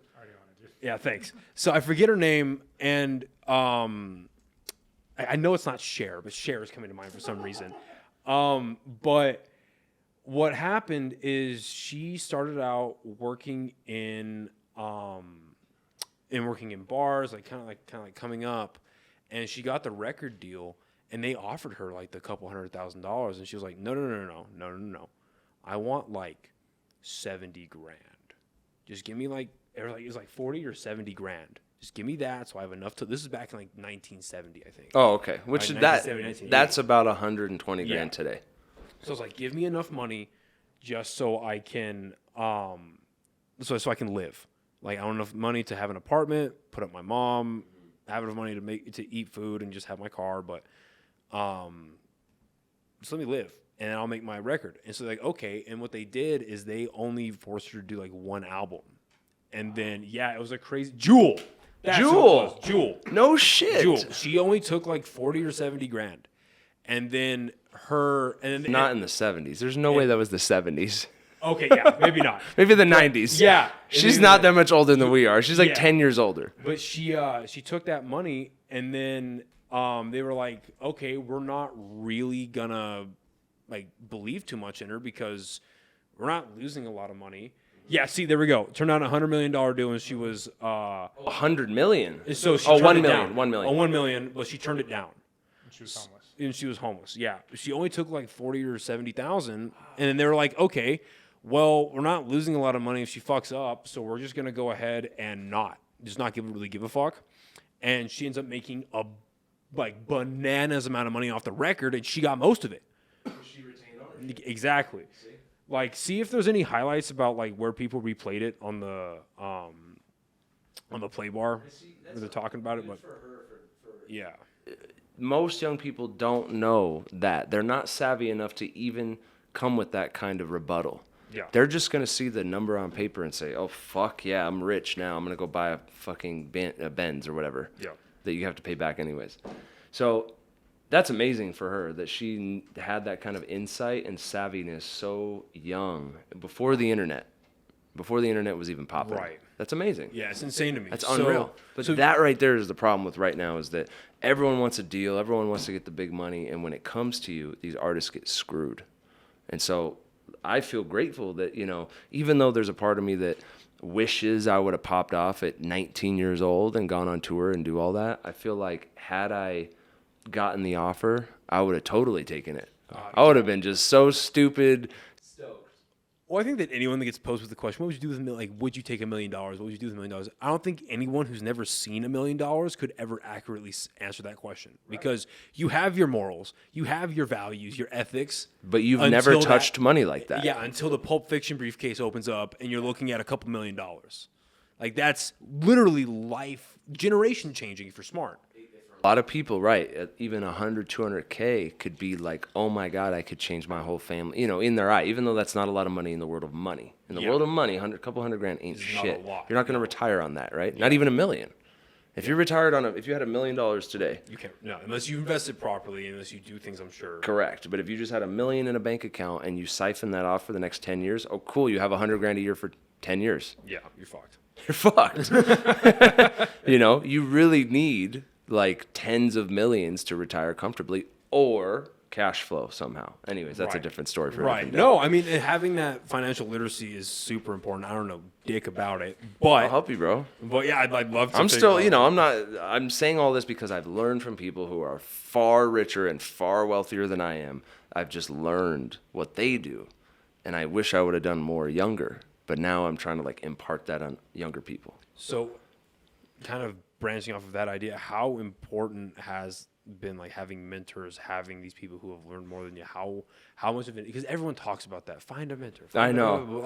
Especially now with YouTube. Yeah, and everyone can be a consultant. Yeah. Everyone can be a fucking. I have my spend $49 a month to become what was Andrew Tate's university? Hustlers University. Yeah. Spend $49 a month and you can become a fucking millionaire. Become a hustler, yeah. Yeah. So first of all, it should be in you. Yeah. Part of the work ethic. Yeah, the work ethic has to be there first off. You shouldn't really need a lot other than this in this day and age, YouTube and a fucking work ethic. But the challenge with that is there's so much information out there that what do you trust? What do you listen to? So I believe in direct and indirect mentors. An indirect mentor is watching Joe Rogan's podcast, learning from him, getting insight from him. Does he know you? No. Do you know him on a first name basis? No. But he's a mentor, right? Robert Kiyosaki, Tony Robbins, any of the big real estate guys, any influencer, whether male, female, doesn't matter who they are. That's an indirect mentor because you're learning from them. Grant Cardone, right? A direct mentor is someone you actually know that is doing what you want to do. And those people I feel like are extremely important. I met mentors at 22 years old. And even though at first they were kind of stay away from me, bro. I really understood the science of it that, okay, yeah, I'm not just going to become best friends with this person overnight. I'm a fucking audio video guy working at the hotel, doing grunt work. But if I'm cool enough, I could start asking this person questions. I could offer to take you out to lunch to pay for your time. Let me take you out for coffee. Let me just pick your brain for an hour, right? What I think mentors don't like and wealthier people don't like is when people just want it hey, can you mentor me? Yeah. It's hey, I'll give you my time if you pay for my time, whether that's over breakfast, over coffee. That's how I started finding mentors. I'd reach out to older people that were in real estate, and I would talk to them and be cool on the phone and be like, dude, can I take you out for lunch sometime? And bro, that's how it all started. Took this guy out for lunch. I wore my brother's button-up shirt that was oversized. I didn't even have a button-up shirt at the time. I had a lip piercing, took it out, tried to do my hair. This is before I knew what the hell I was doing. I looked like a total scrub. Looked like I was in a full-blown punk rock band. For real. And it's kind of like fake it till you make it. Yeah. You meet someone who's a millionaire, don't screw that opportunity up to get that person's card or somehow follow them. Someone comes into your store, your restaurant, you're waiting tables. This is a great opportunity right here for a young person. If you're a waiter or a waitress at a restaurant, You should be so locked in with customer service that every customer loves you, because guaranteed you're going to find someone who's a business owner who comes in there and spends money and recognizes you and says, hey, are you interested? Like, have you ever done real estate? You ever want to like do sales? You're really good at what you do. I've seen that change people's lives. Like waitresses that are poor, broke, they're working 2 jobs, they're going to school, and all of a sudden somebody comes in who owns a real estate company or a marketing company and says, yo, you are really good at what you do. Like, would you be down to get out of here and do something else? And it changes their whole life.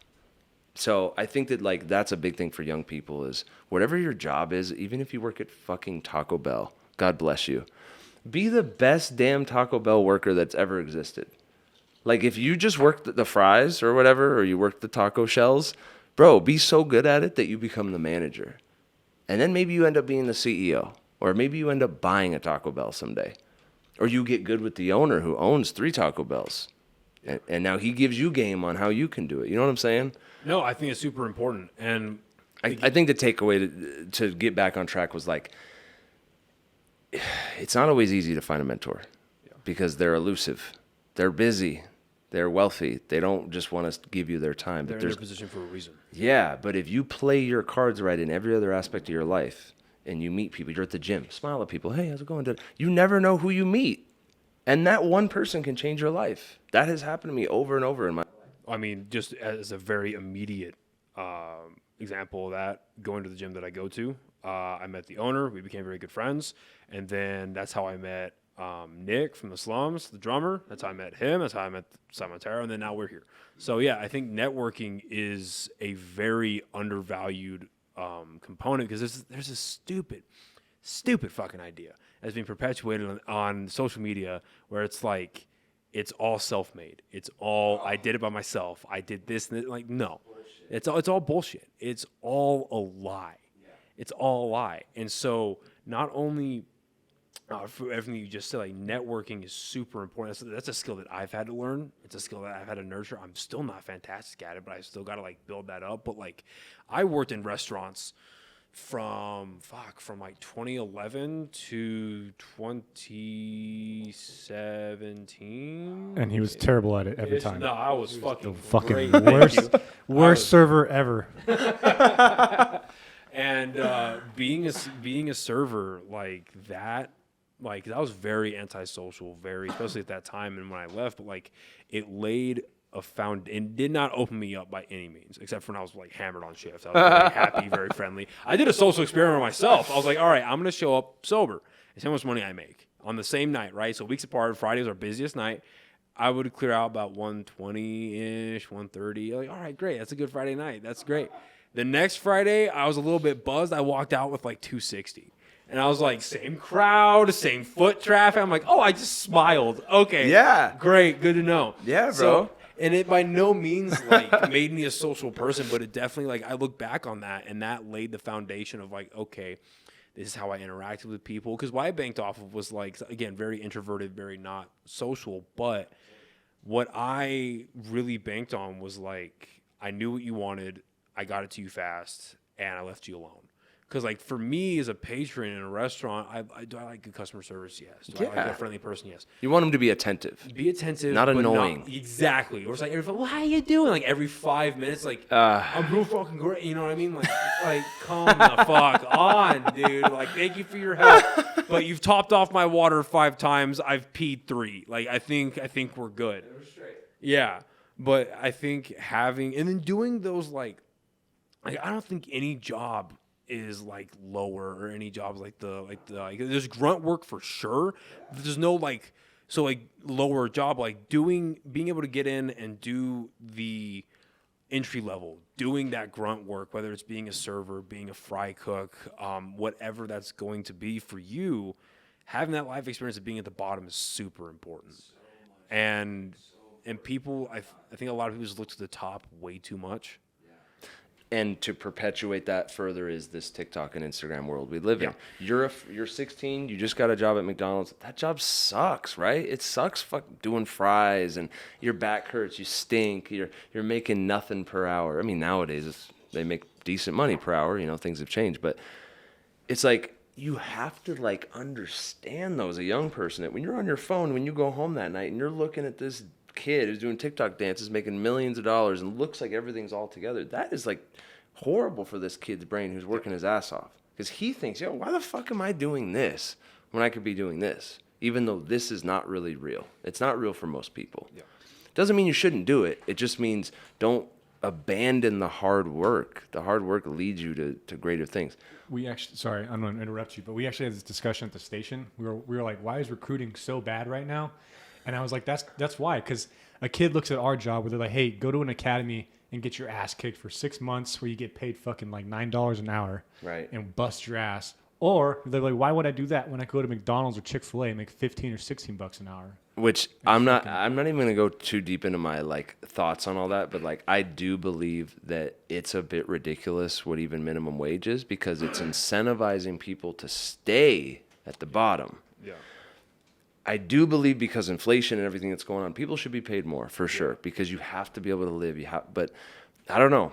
I know what it's like from firsthand experience to work 2-3 jobs struggling to make it work. And I don't think there's a problem with that. I think that every young person, unless you're just born independently wealthy, you should have to go through that at some point. You should have to struggle. It makes you strong. Well, I think, yes, I agree with you. Where you're young, where you're still like literally growing up, learning how the world works, having that struggle, having that hard work imposed upon you is incredibly important. The counter argument to that is the fact that because of the way things have gone politically for the past like 30 years, because of the way inflation's been kicking everybody in the dick, not just post-COVID, but just in general, certainly past the 2008 housing market crash and all that, you know, it's no longer is it just the 15 to 20-year-old, 22-year-old working the minimum wage job. It's a lot of older people. It's a lot of middle-aged to literally like older people having to do these jobs because of the fact that there's just nothing else out there because of decisions they've made, whatever that is. And that's a whole other rabbit hole for sure. But it's just nothing's perfect. And I think I still believe, while I don't agree with everything that's going on in our country, I still believe that capitalism can work. I think it's just getting very much skewed and abused. More, I think abused is a better word. It's being abused a lot more by the people at the top. And the trickle-down economics is not exactly trickling down anymore. No. And no, it's squeezing and it's getting tighter, but at the same time, back to accountability. Nowadays, if you're a young person, you have the most powerful thing on the planet in your back pocket. You have a cell phone with access to the internet. The internet has all the information you'd ever need to start any side hustle, to answer any question you've ever had. Doesn't mean that you're going to have a mentor and someone's going to hold your hand, right? But I can go to YouTube and literally learn shit I have no idea how to do in a couple days. And I could start a side business. I could start a hustle. I could go get a different job. I could go a different path. So I feel like there's this sense of accountability that, like, I don't know, it frustrates me because I just know how fucking hard I've worked. And to see people kind of like blame things of why they're not ahead because of this, and this, it's like, bro, you can go to the internet right now or go to the library and learn a skill and start implementing that skill today. Like, you could learn how to make fucking a yarn toy stuffed animal and sell it on Etsy if you're into that. Maybe you like art, but you're not that great. Take painting lessons on YouTube. It's free. You can't sing that well? Sing better. Right? You don't know how to fix your car? Fix your car. Learn it. So I just feel like, I don't know, it's a two-sided thing where it's like the world sucks the way it is and it's harder and harder, but it's always been hard. I remember when it was hard, right? You know what it's like. It's hard. Life is tough. You have to take responsibility for yourself at some point. And man, my job sucks, da-da-da. Okay, cool. Well, do better at your job so you get a better position. Yes. If you're a fry cook, be so fucking good that you become the manager. No, I completely agree. And it just goes back to responsibility, and enough responsibility that you put on yourself. Life does get harder because inherently you are in charge of more things. You are responsible for more things. Right. But then in theory, you're reaping the benefits from that. And looking back, like through the life experiences that you've had, because you're right, there is a plethora of knowledge out there, and there's more knowledge now than there was when you were starting out. So let's say you didn't have, sorry to cut you off, like we didn't have the YouTube the way it is now. I remember when YouTube came out, but there wasn't all these awesome people that are making this content to teach you stuff. It was just like weird videos. I don't know if you remember old YouTube. Yes. It was weird. Very much. You could find some crazy shit on YouTube.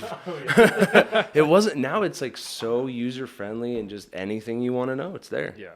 So let's say that because again, you have all the experiences that you've had. If you were your much younger self again right now, with all this knowledge, what questions would you be asking, whether it's a mentor, whether it's YouTube? Like, what are a couple of things that you'd be asking where it's like, okay, this is where I like really should have started. This is where I really should have been asking first. Like, what would those be for you? Because I feel like that's a problem now. It's like there's so much information, but none of it matters if you don't have the right questions.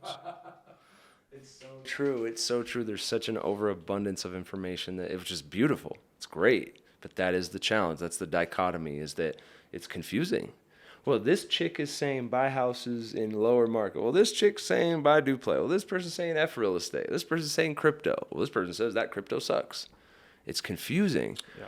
I think for me, if I was a young person and I'm trying to like get out there in the world and start making a splash, like I would try to find people that are, 5 to 10 years older than me and have what I want, perceivably. Not the flashiness, but they have what I want, and ask them, hey, like, this is where I'm at right now. I'm 18 years old. I work at McDonald's. I make da-da-da per hour. I have $200 at the end of the month left over. What should I do? Do I start a YouTube channel? Do I put this in ads? Do I start a business? Like, I would try to ask people who have what I want, how did you get there? Because most people, like, if you're a good person and someone asks you, hey, bro, how did you get that? Or how did you do that? Most people will indulge a little bit. Yeah. It's a little bit of ego, and it's a little bit of hopefully wanting to help. Someone asked me, like, yo, how did you own 30 doors at one time? It's like, well, fuck, let me tell you. Right. I don't want to go into full detail, but like that experience makes me want to share with you how you could do that too, even though I got my ass kicked on that deal. That's okay. Well, I think and what's important too is with the positives and the negatives that have come out of podcasting absolutely exploding post-COVID, I think one of the best things about it is that you get to see not only a unique, more personal side of maybe your favorite celebrity, your favorite actor, musician, whatever, but you also get to hear voices of people you probably wouldn't have, or maybe like, because I know for me, I'm a lot more of a audio visual learner than I am a reader, for sure. Like, I don't get me wrong, like, I'm in school right now, so I have to sit down, I have to fucking read, and I force myself to do that. But I learn a lot more from listening to a podcast about somebody who's really interesting, really well-versed in their field. I will learn and retain more knowledge from that than maybe I would from an actual, like, academic paper. Even if they're written by the same individual. You know what I mean? More digestible. Exactly. So now being able to listen, and then I think the added video element of a podcast is so much, like, there's a third dimension to it that's like, it's intangibly tangible. I don't know how else to describe it, but like you see the different, like, hearing is great, going through the, like, listening, whether you're in the gym or in the car, it's great. But you'll be able to watch it. You see people's hand motions, you see their facial gestures move and twitch and what they do. And I think that's like a big benefit to something like Rogan or Bernthal's or anything like that is whoever's, like, obviously it's Jamie for Rogan, but whoever's operating the cameras for Bernthal specifically, they will do this thing where they intentionally cut away from him while he's speaking to catch little moments of almost intimacy from the guest as they're actively digesting information, and then backwards as well, right, to Bernthal too. Yeah. And I think just from podcasting itself, being able to see these different sides of people and getting able to hear these different voices is super. It's invaluable. It's awesome. It's invaluable. Think about it. I mean, your favorite artists, like, hearing them off the record is so cool. You're not in the studio. This isn't a produced song. There's no auto-tune. Right. There's no music. Like, we're having a real fucking conversation, looking at each other face to face. Right. That is badass to me. I love watching that stuff. Yeah. It's so much more intimate. And then, you were talking about a little bit earlier about how, like, you can have indirect mentors so that people are doing things and saying things like, I mean, I'll be honest, like, this whole fucking idea came out of Rogan. like he's showing not only him but like his whole like friend base and everyone else that's really popular in the podcasting community. They're showing you how to do it. Yeah. Like especially with the video, literally with the video side, they are showing you like what equipment to get. They are showing you like what setup is possible and how to edit exactly. But then like the only added substance, the biggest part of it in my opinion, that I'm still learning is like how to conduct yourself as a host, how to go about the conversation, this, that, and the other. And that's definitely a learned skill that I've got to get a lot better at, and people just in general need to progress on. But again, I think in a world where self-censorship itself is so prevalent, censorship in general is prevalent, to have something like podcasting come up and be so popular, like have you heard of Lex Friedman? A really smart guy, Russian dude.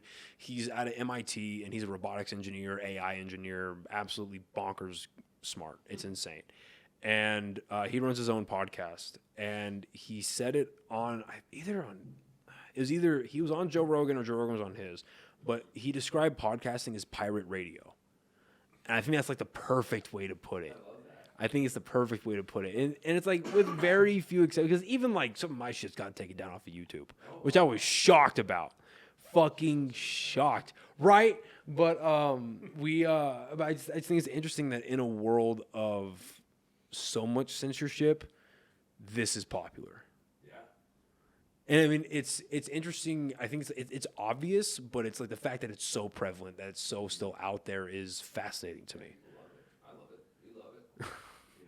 And it's just fascinating to me. So whenever you're going about your music, like I know we touched on this a little bit earlier, but like whether it's like the social consciousness, whether it's like the big things that are happening today, like one of my favorite rap hip hop artists, they're a duo, Run the Jewels. Oh yeah. One of my favorites. Fucking awesome. And what they do is they hit the nail right on the head. They don't give a shit about what they have to say. They will say it as they feel it. And then you have, obviously, we talked about earlier, these more like studio produced, very generic sounds, right? When it comes to social issues, they just follow what the mainstream media tends to like let them follow, right? Yeah. Whenever you touch on political issues in your songs, like, do you find yourself doing it more recently, or do you find yourself kind of just staying away from it altogether because you don't want to like align yourself? You know what I mean? Man, that is a tough one, bro. Like, there's so much shit I want to say, but I just feel like in the music sometimes, you know, you do have to address things, but music is entertainment. Yeah. You are entertaining people. You are creating something for people in a certain mood, a vibe, whatever. And yeah, you could be hyper political for sure. There is a lot of that in music that's dope, you know? Yeah. But I just feel like I don't want to cloud my creativity for someone else to receive that with political ideas, because they might not agree with me. They're probably not going to agree with me. And, you know, I'm pretty in the middle too. I'm not really on one side or the other. I believe in a lot of things on both sides, but I'm logical. And I think a lot of times extreme people on both sides are not logical. They're emotional, right? Yes. I'm an emotional artist. I am emotional in music, 100%. I'm a very emotional person. But when it comes to like business and politics and money and all these things, I'm logical. It all makes sense to me. And when something doesn't make sense, I want to know why it doesn't make sense, and I want to talk about it, you know. But in music, I feel like you just have to be so careful. I've turned people off. I've posted things on my Instagram that turned people off, that unfollowed me. And then you could argue, well, are they really the right fans for you? Are they part of your tribe? I guess not. But what fucked that up? It wasn't my music. It was all because I said something about policy, demographics, whatever it is. You know, and I think that sucks, dude, that people can't just appreciate that you think something different than I do about this climate that we're in. We can still be friends. Yeah. We can still be cool. I can respect you. There's people out there that just, oh, you believe in that? Well, you're the devil. You're a piece of shit. You're a racist. You are a bigoter. You are a womanizer. Whatever it is. Right. Instead of like, okay, well, this is your frame of mind and where you're coming from. Let me try to understand that. Right. And you hear some just bonkers shit, and you're like, okay, that's some bullshit. But I mean, really, I try to understand it. Even when I meet someone who's just so far on one side or the other, I really try to understand Why? Why are you so extreme? What happened?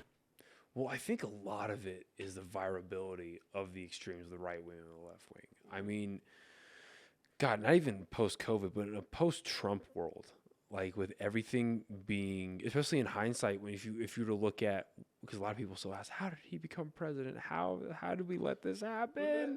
It's like easy. We had a terrible economy, and this guy came in with a lot of catchy one-liners and a couple promises that may or may not have been empty, but he had a couple promises and some great one-liners. And at the end of the day, he's an entertainer. And I think like the reason why that became so prevalent and the reason that he became so popular is because amongst the political sphere was because he saw it's all a joke. Right. It's all a popularity contest. It's He's all like, it is. Oh, I've been doing this for like 30, 40 years. This isn't hard. I'll demonize these people. Yeah. I'll say a couple of quick one-liners, and you're telling me Hillary's that's the Right. best you've got. That's it. Okay, and that's my crazy thing that I think about too is like people will say, well, that Hillary Clinton lost because she's a woman. Like no, Bullshit. No. Has nothing to do with Hillary Clinton lost because she's Hillary Clinton. that. Right, because she sucks. She's a horrible person, but like she represented anything past Reagan. She represented just the government is better than you, the government's above you, and nothing's gonna change. Yep. And Trump was a wild card. He stomped all over that. Yeah. And whether you like him or hate him or whatever, it is indifferent to me. But the fact of the matter is, through history, if you actually do research and you actually look things up and don't just go to TikTok, right, for these little short videos on these things, really what he did in his time was unbelievable.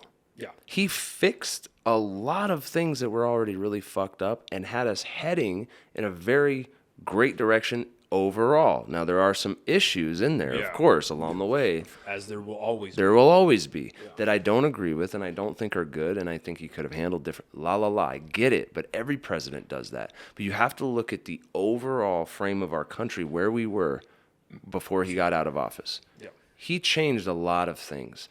And there's a lot of misinformation. Like, while he was in office, there were more minority CEOs and high-level people and companies than at any time in our history.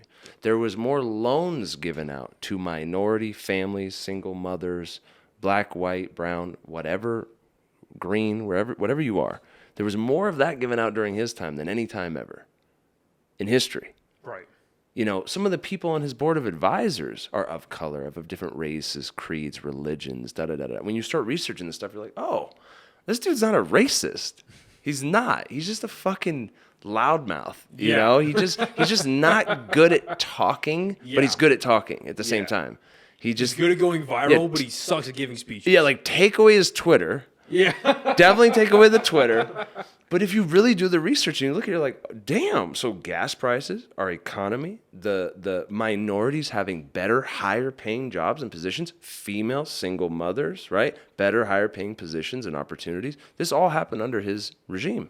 And I'm not saying that's all because of him, but he did sign a lot of things into office that changed our world for the better. The one thing that blew my mind that not because, well, obviously because it happened, but because it didn't get enough credit as it probably should have, well, it definitely should have. He got the leaders of North and South Korea to shake hands. Thank you. That's something that flies under the radar that no one talks about. And I mean, holy shit, like that is a quite literally unprecedented thing. Right? That's like getting the president of Ukraine to shake hands with Putin. Right. Like it's almost to that, like they are almost at the Koreans level right now. People will somehow sit here and say, you know, that, oh, that's not this guy is representing our country. Well, look who's representing our country now. It's you have basically an invalid representing our country who can't really form a sentence that doesn't strike fear in any other country or any sort of regime. Whereas Trump, I think he scared the shit out of a few of those people on the other side of the world. We went 18 months under Trump without having a single service member killed overseas. That's unbelievable. 18 months. And then, you know, and again, not to get too political, but then, of course, homeboy comes in office. What happens? Saudi Arabia has their first suicide bombing in 2 years. So you're gonna sit here and say that this person he's not my president. Well, you know what? I don't like him as a person, but I don't care about that. What I care about is how do you run the country. Yes. I don't care if I like you or not. Yeah. Do I love what you do? Yes, I do love what you do. I don't like your stupid Twitter rants. Did you see the latest? I haven't watched the full thing, but the latest speech that Biden gave, it looked like something straight out of Star Wars. Did you see that? No. Oh my God, dude, pull that up, please. The one with the red background. You know what I'm talking about, right? Yeah. Oh my God. It looks like something straight out of fucking Star Wars. It's like Emperor Palpatine. Like it is so bad. Yeah, Joe Biden. Yeah, just Joe Biden's speech. Yeah, and, right there. Hey, and by the way, tell me, why did they raid Trump's home, but they won't raid Hunter Biden's laptop? Oh God, that's a whole other thing. Yeah. So go about halfway through. Yeah, just go about halfway through. So I look at that, and I think pragmatically. I try to think pragmatically. I'm like, okay, they want to display something of, because everyone, just like you said, they look at him as an invalid. They look at him like he's weak, because he is, but they still have the perception on a global scale that he does not represent power. Okay, so what are we going to do? Let's make it look like he's powerful. Right. And they do this. Now, does that not look like fucking it's totally Palpatine? Dude, they're in Snoke's lair, dude. Yeah. You know what I'm saying? And then now go to Google real quick and look up the president's speech from V for Vendetta. Have you seen that? Have you watched that movie? Yeah, it's the same exact fucking This is giving me total Palpatine vibes. Darth Sidious. Yeah. Oh my God. It's the V for Vendetta presidential speech. And that's the thing, man. Again, I hate, like, the one thing I don't ever want to do is get too political with this stuff, because I love all people regardless of what your views are. Like, you could believe in the most left-wing ridiculous shit or right-wing ridiculous stuff, and I still will support you as a person if you're a good person, right? Yeah. I love you no matter what. But man, it's so cringy, bro. When you have a little bit of logic, you can look at the stuff and say, something's not right here. So, and when you're creating your music and when you're writing what you're writing, even if it's coming from an extremely dark place like your last one did, like, do you find like that's an escape from all this shit that we're going through right now? Like, from this like insanity that we're putting. Yeah, see, right there. Is that not? Oh yeah, there is. Fucking thing. Oh my God. It's the same thing. It's literally V for Vendetta. Holy shit. It's the same thing. I hope that your viewers can see this. Yeah, so what we do is we screen capture it and then we throw it on, or I edit it into the video. Dude, please make sure this is recording. Is it recording? Oh, this is crazy. I love how they even use the red lights in the background to make it more dramatic and Anyway, so when you're... Oh, and on that note, by the way, like, you know, for someone who had to pay for his own student fucking loans and, you know, dealt with all that shit, this whole idea of student loan forgiveness, first of all, nothing's free in the world, guys. Yeah. The sooner you learn that when someone says, oh, we're forgiving all the loans, guess what that means? Higher taxes. That means all of us are paying so that your loans are forgiven. What about my loans? Yeah. Whatever happened to my loans? I had $80,000 in student loans. Yeah, gone. I had to pay for that. I'm still paying for that. What the fuck? I don't want it to be forgiven at this point. It's like, bro, I'll take care of it. I'll get it handled. Yeah. Because I would rather pay for my own shit and be responsible for myself than me have to pay for your shit. You know what I'm saying? Yeah. I don't believe in that. Well, and I think that's a very strict difference in political ideologies. I think it's a matter of, and I think it's one thing to go down the path, or I guess the pathology of saying it's laziness, but I think it's another one where I think it's strictly a political thing, where it's like some people think, well, if you do something, only you should have to pay for it. And then another group of people think, well, if I do something and suddenly something happens and I can't take care of it, it should be a collective effort to help me and I'll help you. And you know what I mean? It's a very socialist idea. It's crazy. It's crazy because of the fact that there is not a socialist country that has worked out. No. I can't say anything because, because we have a socialist system in our union. So like when someone gets sick or hurt and they're at a sick time, comp time, whatever, then people can donate their own sick time. Okay, they can donate it. They're not forced to. I was going to say, there's a difference There's a between big donating. difference. When it's a collective effort, when people want to help, versus, hey, you're doing this. It's not your And here's a great point. Yeah. There's a lot of us out there that want to help. Yeah. I want to help you, for sure. If you're in need, I will do whatever I can to help you. But if you don't have self-accountability, I'm not helping you. What's the difference? I think there's a because people like loop the argument of student loan forgiveness with a universal health care. And they're so different things. So different. They're so different because with student loans, you are electing to take those out. You are electing You have to do signed the paper Yeah, you're on doing the that. loan. But with our healthcare system, how fucked up it is. With some people, if you get shot, you break an arm, you break a leg, you do whatever, something happens to you. Like with our healthcare system, you're gonna get put into a shit ton of debt, and that sucks. And that sucks. That really I think sucks. I think there is a possibility where we can get to a point where if you break your arm, at the end of your world, financially speaking. But If there's a way to have both, it'd be amazing. yeah, I just don't know how. Because the answer can't keep being just raise the taxes. It can't. Raise the taxes. because the people you're trying to help out are gonna literally get squeezed out of their own margins before they receive any of that help. Right. And I do believe that if you give people too much, again, one could argue in foreign countries, like Europe, I've been to Europe many times, and it's a socialist country. Or not socialist countries, I should say. It's socialist. Yeah. That is the majority of Europe.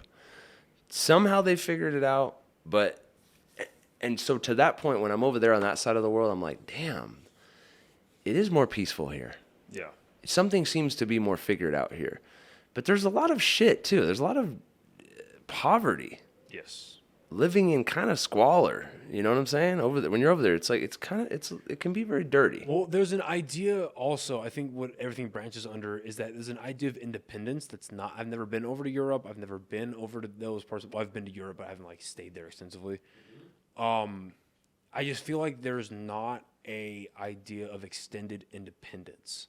I feel like, because for instance, two very close friends of mine, they went over to Spain, and they were working as teachers for elementary school kids, and they were telling me about how it is over there, even before COVID, how the culture, it's a little more peaceful, but there's no real identity. There's no real, I'm my own person. I'm doing my own things.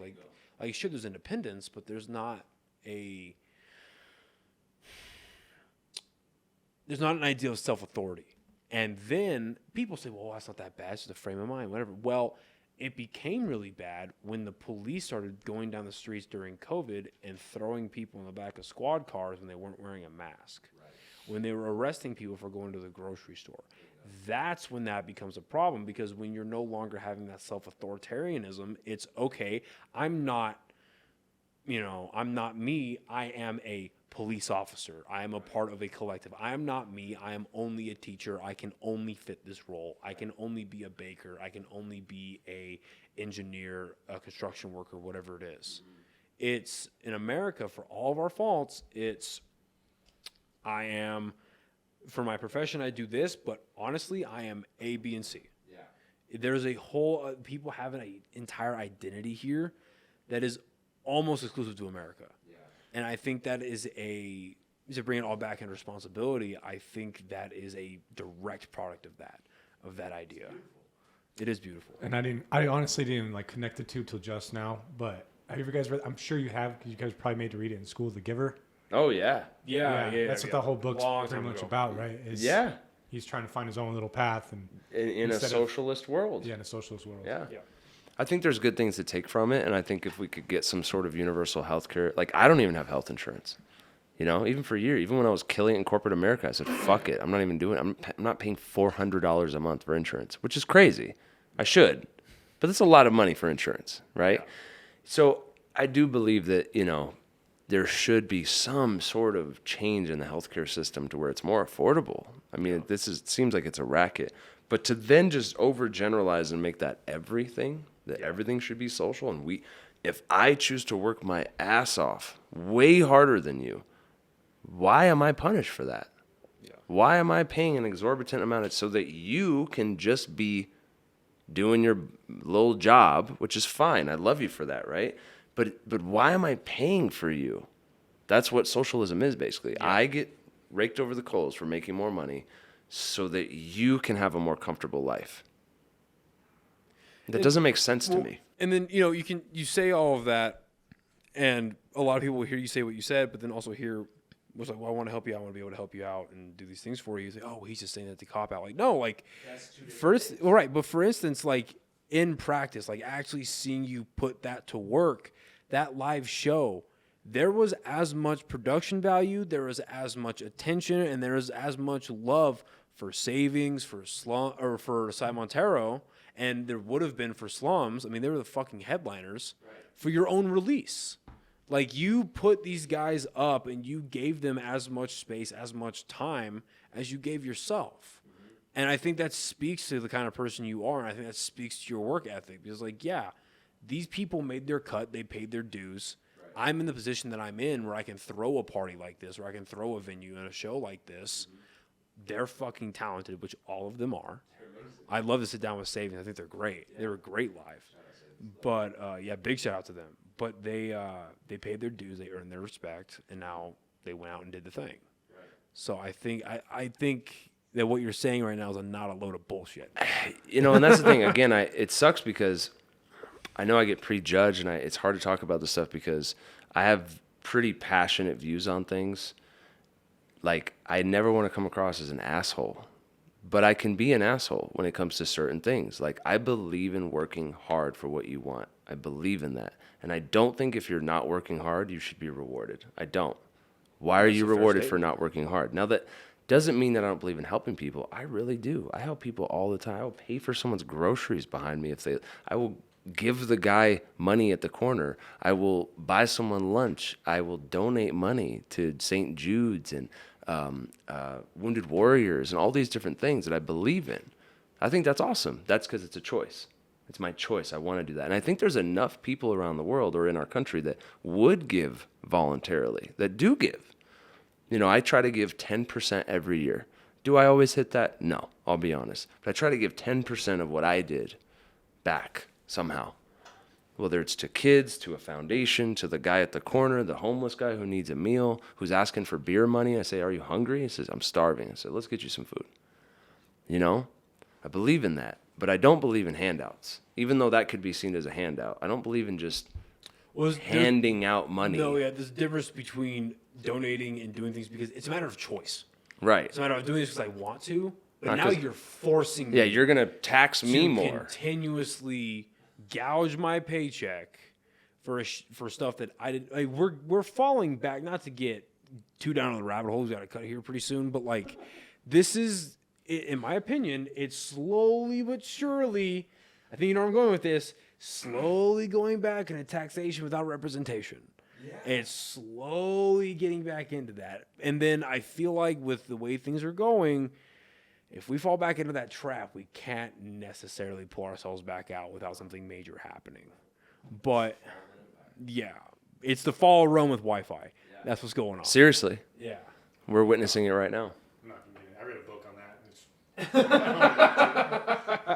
But anyway, in the meantime, before we all fall apart, what do you have coming along? What's next for you? Yeah, listen, get all the political shit aside, because listen, there's so much beauty here. There's so much love. There's so much inspiration in our world that it doesn't get shown enough. So I like to focus on that. There's so much good, but we see the bad more because the bad makes better headlines, right? It's clickbait.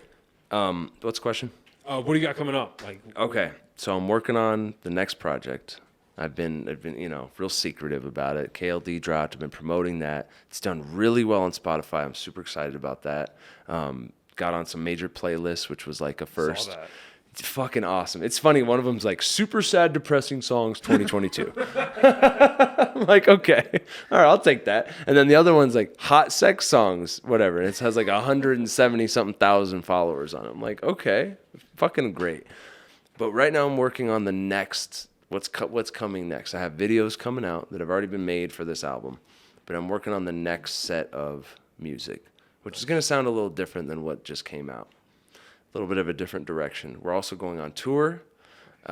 Myself, Hondro, Magic, Johnny James, a lot of these guys, they're all from here. But Hondro lives in Cali now. Shout out Hondro, man. Southwest Fiesta, we got the number 17 Billboard for that song. I'll always love that song. That was for New Mexico. We did this song specifically to put on for New Mexico, to do a music video that would get big numbers, that showed our state flag and our people and a diverse group of individuals that wasn't on some fucking Perky's guns and fuck your girl. Johnny James is fucking talented. He's funny dope, dude. I love listening to him. I would love to sit down with him sometime. Get him on here. He's got a lot of perspectives that I find very interesting. Yeah. And he brings a flavor to it I think is very receptive to New Mexicans. Totally. Very receptive. I respect him at a very high level, and shout out Johnny James. We're actually supposed to do a song together before tour, so Sick. Let's do it, Johnny. Let's go. That'd be awesome, man. Well, listen, this has been an absolute pleasure, and I want to say thank you again for not only coming, but bearing with me when it comes to the scheduling and getting my shit together, if I'm being honest. I really appreciate your time. This has been a fucking blast, and I'd love to have you back on in the near future, man. This has been a blast. Thanks, dude. This has been a pleasure. I appreciate it's you. A pleasure meeting you, and it's good to be back in full swing of things. I really appreciate you guys listening and watching and sticking with it, and we'll see you guys next time. Bye, everybody. OnlyKings. Stay bad.